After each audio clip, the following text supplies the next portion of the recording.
மங்களேஷாய வித்மகே சண்டிகா பிரியாய தீமகி தன்னோ சம்ஹார பைரவ பிரச்சோதயாது. நெக்ஸ்ட் ஜென் ஆஸ்ட்ரோ நேயர்கள் அனைவருக்கும் ஆஸ்ட்ரோ பூர்ணாவின் அன்பார்ந்த வணக்கங்கள்.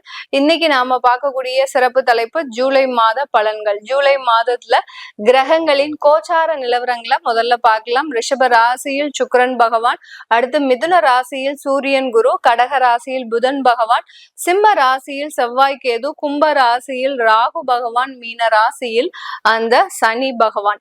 இந்த மாதத்துல, இந்த ஜூலை மாதத்துல 13ஆம் தேதி சனி வக்ர நிலையை அடைகிறார். 17ஆம் தேதி சூரியனாகப்பட்டவர் மிதுன ராசியிலிருந்து கடக ராசிக்கு பெயர்ச்சியாகி வருகிறார். 16ஆம் தேதி, அதாவது 18ஆம் தேதி அந்த புதன் பகவான் உங்களுக்கு வக்ர நிலையை அடைகிறார். அடுத்து 26ஆம் தேதி அந்த ஜூலை மாதம் அந்த சுக்கிரனாகப்பட்டவர் சொந்த வீட்டுல இருந்து மிதுன ராசிக்கு பெயர்ச்சியாகி வருகிறார்.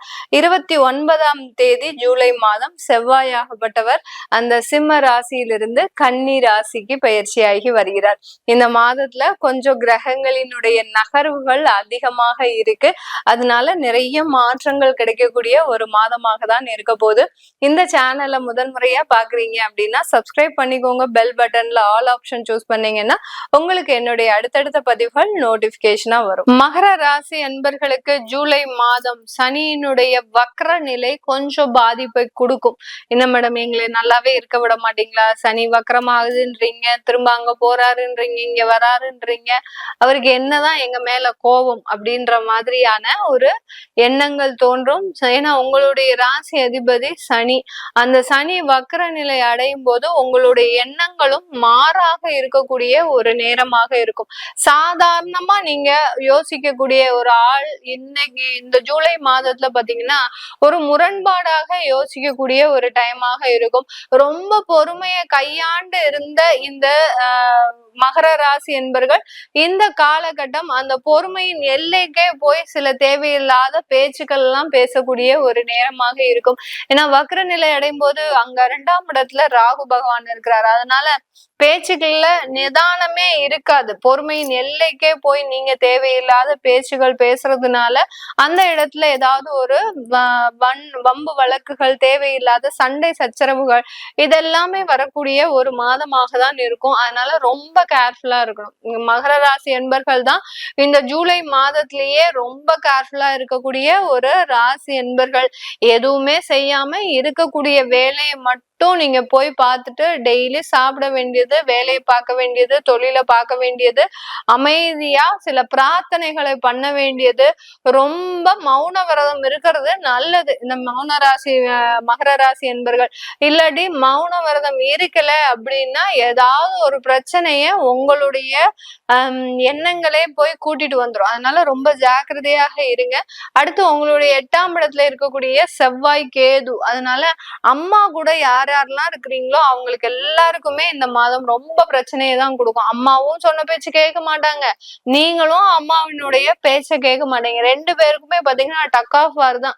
டக் ஆஃப் வார்னா என்ன, கயிறு இழுத்துட்டே இருப்பா. நீங்க ஒரு பக்கம் இழுக்க, அவங்க ஒரு பக்கம் இழுக்க, 2 பேருமே ஒரு முடிவான ஒரு ஸ்திரத்தன்மைக்கு வரவே மாட்டீங்க. அந்த மாதிரி எல்லாம் இருக்கக்கூடிய ஒரு மாதமாக தான் இந்த மகர ராசி என்பர்களுக்கு இருக்கு. அதனால நம்ம என்ன பண்ணணும், மேக்சிமம் அம்மா கூட இருக்க வேண்டிய ஒரு சிச்சுவேஷன் வருதா, ரொம்ப அமைதியா அம்மா கிட்ட டெய்லி ஆசீர்வாதம் வாங்கிக்கோங்க.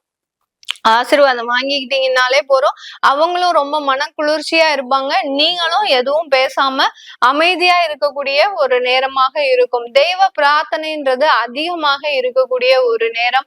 சில நேரத்துல இந்த மகர ராசி என்பர்கள் ஒரு ஆன்மீக சுற்றுலா போங்க. எந்த அளவுக்கு நீங்க ஆன்மீகத்தை நாடி போறீங்களோ, ஸ்பிரிச்சுவல் எனர்ஜி எந்த அளவுக்கு அதிகமா இருக்குதோ அந்த அளவுக்கு உங்களுக்கு அதிகப்படியான முன்னேற்றங்கள்ன்றது இந்த மகர ராசி என்பர்களுக்கு அதிகரிக்கக்கூடிய ஒரு நேரமாக தான் இருக்கும். இந்த மகர ராசி என்பர்கள் இந்த காலகட்டம் வெளிநாட்டு வேலை வாய்ப்புகளுக்கெல்லாம் நீங்க முயற்சி பண்ணுங்க. எந்த அளவுக்கு நீங்க வெளிநாட்டு முயற்சிகள் பண்றீங்களோ அந்த அளவுக்கு அந்த முயற்சிகள்ல ஒரு சக்சஸ்ன்றது கிடைக்கக்கூடிய ஒரு நேரமாக இருக்க போகுது. ஏன்னா இந்த மகர ராசி என்பர்களுக்கு அந்த உபஜய ஸ்தானத்துல அந்த சனி வக்ர நிலை அடையிறதுனால வெளிநாடு சம்பந்தப்பட்ட முயற்சிகள்லாம் உங்களுக்கு சக்சஸ் கொடுக்கக்கூடிய ஒரு நேரமாக தான் இருக்கும். இந்த காலகட்டத்துல தொழில் செய்யக்கூடியவர்கள் தன்னுடைய தொழில்ல ரொம்ப பெரிய அளவுக்கு கவனத்தோட இருக்கணும். இல்லாட்டி தொழிலாளர்கள் மூலமாக ஏதாவது ஒரு சிக்கல், தொழிலாளர்கள் மூலமாக ஏதாவது ஒரு பிரச்சனை, அவங்களுக்கு இழப்பீடு கொடுக்க வேண்டியது, இந்த மாதிரிலாம் தேவையில்லாத செலவுகளை அனுபவிக்கக்கூடிய ஒரு நேரமாக தான் இந்த மகர ராசியில இருக்கக்கூடிய தொழில் செய்யக்கூடியவர்களுக்கு நடக்கக்கூடிய ஒரு விஷயமாக இருக்கும். அப்படி இருக்கும்போது நீங்க என்ன பண்ணணும், தொழிலாளர்களுக்கு தேவையான உதவிகளை அப்பப்போ செஞ்சுக்கிட்டே இருக்கணும். ஏதாவது ஒரு விஷயங்களை அவங்க கேக்குறாங்க அப்படின்னா உடனே அதை செஞ்சிடணும். எதையுமே காலம் தாழ்த்தவே கூடாது. காலம் தாழ்த்துனீங்க அப்படின்னா அவங்க மூலமாக சில பிரச்சனைகள் அதிகரிக்கக்கூடிய ஒரு நேரமாக தான் இந்த மகர ராசி என்பர்களுக்கு இருக்க போது. இந்த காலகட்டத்துல அந்த குடும்ப உறவுகள்ல கணவன் மனைவி, அம்மா அப்பா, தம்பி தங்கைகள், அக்கா அண்ணன், இந்த மாதிரியான உறவுகள்ல பெரிய அளவுக்கு வாக்குவாதங்களும் வரும். சும்மா இருக்கிறவங்க யாராவது ஒருத்தர் உங்களை சீண்டிட்டு போவாங்க. அந்த அளவுக்கு இந்த மகர ராசி என்பவர்கள் இந்த ஜூலை மாதம் ரொம்ப கிரிட்டிக்கலா இருக்கக்கூடிய ஒரு டைமா இருக்கும். ஏன்டா இந்த பிறவி எடுத்தோம், ஏன்னா இப்பதான் 7.5 சனி முடிஞ்சு நாங்க ஒரு படியா நாங்க வந்துட்டு இருக்கிறோம், திரும்பியும் இவ்வளவு பெரிய ஆபத்தா அப்படின்ற அளவுக்கு இந்த மகர ராசி என்பர்களுக்கு அந்த சனியினுடைய சனி ராகு சேர்க்கை, செவ்வாய் கேது சேர்க்கை மிக பெரிய அளவுக்கு இவர்களுக்கு மட்டும்தான் இந்த தாக்கத்தை கொடுக்க போகுது. இதனால இந்த மகர ராசி என்பர்கள் எந்த ஒரு டிசிஷனும் இந்த காலகட்டம் எடுக்க கூடாது. காலமே உங்களுக்கு மிகவும் பெரிய அளவுக்கு பகையாக இருக்கு. கால சக்கரமே பாத்தீங்கன்னா உங்களுக்கு பகையாக இருக்கிறதுனால பெரிய அளவுக்கு இந்த காலகட்டத்துல டிசிஷன் எடுக்காம எல்லாத்தையுமே தள்ளி போட்டுட்டே வாங்க. ஏதாவது வீடு வாங்கணும் அப்படின்லாம் முயற்சி பண்ணாதீங்க. வீடு வாங்கணும்னு முயற்சி பண்ணீங்கன்னா அங்க உங்ககிட்ட முதல்ல காசை வாங்குறதுக்கு தான் பாப்பாங்களே ஒழிய வீடை புக் பண்றதுக்கு எந்த விதமான முயற்சியும் எடுக்க மாட்டாங்க. காசை வாங்கிட்டு ஒரு மாசத்துக்கு மேல அவங்க போனே எடுக்க மாட்டாங்க. அந்த அளவுக்கு அந்த வீடு வாங்கக்கூடிய முயற்சிகள்ல நிறைய தொந்தரவுகள் இருக்கு. வீடு வாங்குறதெல்லாம் இன்னும் 2 மாசம் கழிச்சு இந்த மகர ராசி என்பர்கள் முடிவெடுத்துக்கிட்டா போறோம். ஆபரணங்கள் ஏதாவது வாங்கலாமா, நகைகள் ஏதாவது வாங்கலாமா அப்படின்னு கேட்டீங்கன்னா நகைகள் வாங்கிக்கலாம். அந்த நகைகளை வாங்கிட்டு உடனே நீங்க பேங்க்ல லாக்கர்ல வைக்கிறது நல்லது.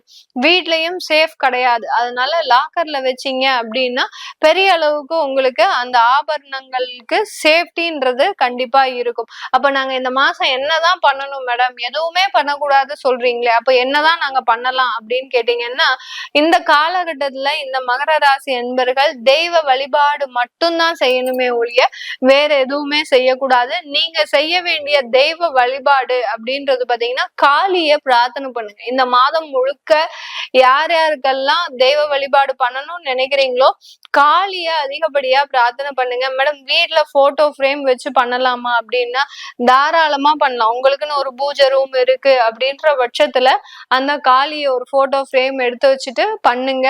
காளிய எந்த அளவுக்கு பிரார்த்தனை பண்றீங்களோ அந்த அளவுக்கு உங்களுக்கு ஒரு நல்ல ஒரு எந்த விதமான திருஷ்டி தொந்தரவுகள், தேவையில்லாத உடல் உபாதைகள், தேவையில்லாத அசம்பாவிதங்கள், டிராவல் பண்ணும்போதெல்லாம் ரொம்ப எச்சரிக்கையா சொல்றேன்.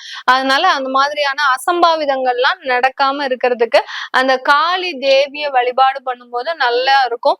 இந்த மகர ராசி என்பர்கள் இந்த மாதம் உங்களுக்கு டைம் கிடைக்குது, ஏதோ ஒரு ஞாயிற்றுக்கிழமையில ஏதோ ஒரு லீவு வருது அப்படின்ற பட்சத்துல சிதம்பரத்துல இருக்கக்கூடிய அந்த தில்லை காளிய வழிபாடு பண்ணுங்க. தில்லை காளி கோயிலுக்கு போயிட்டு வாங்க.